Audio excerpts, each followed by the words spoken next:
મોરબીના બરવાડા ગામે સરસ્વતી હાઈસ્કૂલની 50 વર્ષ પૂર્ણ થતા સિલ્વર જ્યુબિલી ઉજવાઈ। સ્નેહમિલન કાર્યક્રમ સાથે ગુરુવંદના કાર્યક્રમનું આયોજન થયું।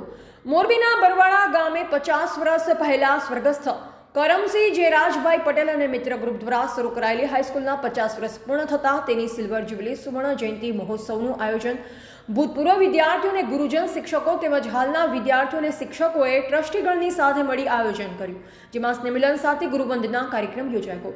સાંસ્કૃતિક કાર્યક્રમમાં વ્યસન મુક્તિ અને સોશિયલ મીડિયાએ સળગતી સમસ્યા છે, તેમજ માની મમતા અને જૂની જનરેશન અને નવી જનરેશનમાં શું તફાવત છે તે પ્રકારના 4 નાટ્ય પ્રયોગો બાળકો દ્વારા રજૂ કરવામાં આવ્યા, જેમાં સોશિયલ મીડિયા, ફેસબુક, વોટ્સએપ, યુટ્યુબના વળગણથી બાળકો પર કેવી અસર થાય છે તેનું આબેહૂબ વર્ણન અને માની મમતા નાટકની હૃદયદ્રાવક વાર્તા જે ઉપસ્થિત લોકોની આંખોમાં અશ્રુ લાવી રહ્યા હતા। અહીં 3000 લોકોના મેળાવડામાં એકત્ર થયેલા એકબીજાને મળી વંદન કરી રહ્યા હતા।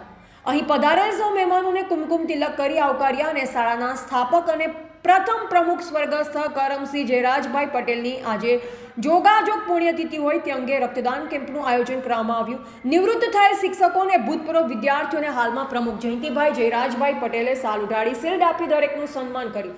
આ સમારોહમાં ભૂતપૂર્વ વિદ્યાર્થી અને હાલના ગુજરાત લેવલના સહકારી આગેવાન મગનભાઈ વડાવિયા પણ ઉપસ્થિત રહ્યા। આ સાથે સામાજિક શ્રેષ્ઠીઓ જયેશભાઈ અઘારા, હ્યુમન રાઇટ્સના કેડી બાવરવા વગેરે હાજર હતા। એકંદરે ભણીને જુદા પડેલ વિદ્યાર્થીઓ 35, 40, 45 વર્ષે મળ્યા હોય ત્યારે તેઓ બાથમાલે એકબીજાને મળી પોતાના પરિવારની પૂછા કરી રહ્યા હતા। જો કે આ સમગ્ર કાર્યક્રમમાં ભૂતકાળમાં ભણી ગયેલ ભાઈઓ બહેનો ભેગા મળી એકબીજાના પરિવારની માહિતી શેર કરી રહ્યા હતા, જે ખૂબ જ સારી વાત ગણાય। રિપોર્ટર શ્રીકાંત પટેલ, સંબંધ ભારત ન્યૂઝ, મોરબી।